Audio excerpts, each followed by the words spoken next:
And now, is there more fallout to come over the September 11th attacks in Benghazi? Republicans say the investigation isn't over, despite yesterday's congressional testimony from what they call whistleblowers. So what more are they looking for? Former Arkansas governor and one-time GOP presidential candidate Mike Huckabee made a suggestion on his radio show this week.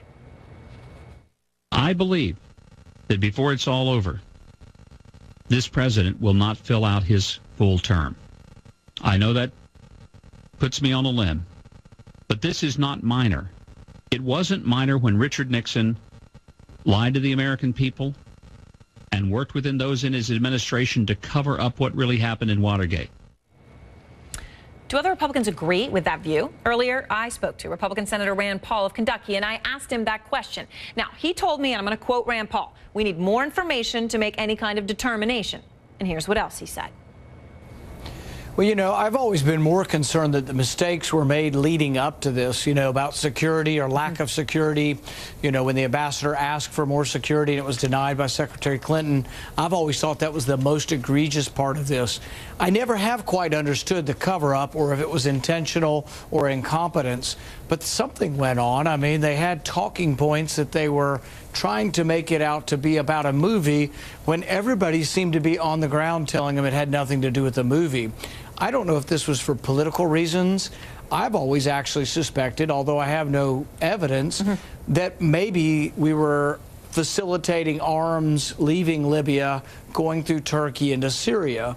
In the week preceding this, the New York Times has reported that there was a Turkish ship taking Libyan arms and giving them to Syrians. And they've interviewed the commander of the boat, the captain of the boat, talked about the supplies. I don't know. Were they trying to obscure that there was an arms operation going on at the CIA annex? I'm not sure exactly what was going on, but I think the questions ought to be asked and answered.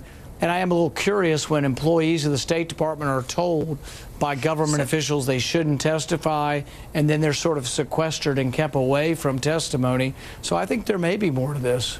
And Senator, I know you're saying, look, you don't have proof of whether the United States was involved in some sort of arms dealing in this situation between Libya and Syria.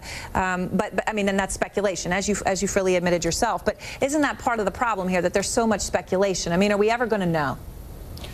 You know, I think one thing we do know, and we know with absolute certainty, is that the ambassador, Colonel Wood, multiple people within the embassy in Libya were asking for help. They were asking for security in the 6 months preceding the attack. And we do know that Secretary Clinton didn't read the cables and didn't provide the security.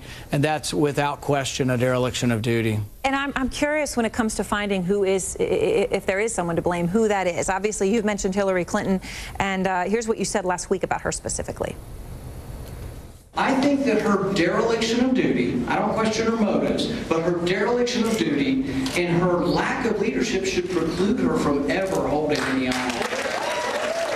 Obviously, of course, that was you. She's been widely talked about, right? I mean, and if she wants the nomination, I mean, things can change a lot, but right now it would certainly be hers if she wanted it. It's no secret that you could be running. Are you doing a preemptive attack against her? I'm asking this only because if you look at what was happening in Libya, it was some sort of a CIA outpost. Wouldn't it be David Petraeus who you'd be going after?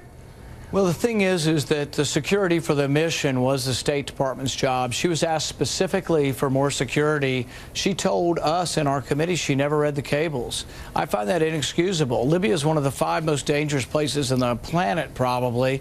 And if your ambassador's asking for more security and you don't read the cables and then you respond and say, we don't have any security to give you, that is a really, you know, it is a dereliction of duty. And person who made that decision should never be in place or in a position to make that decision again. I stand by that. And so in your view, you don't believe that any of this is political. I mean, if it's not political, what is the goal of what needs to come out of this, right? Because the goal would be, to your point, if there were mistakes made leading in, that they are never made again. Exactly. And as opposed to just finding out you're to blame and I'm going to get you, right? Well, the thing is that when President Bill Clinton was in office, we had a tragedy in Mogadishu.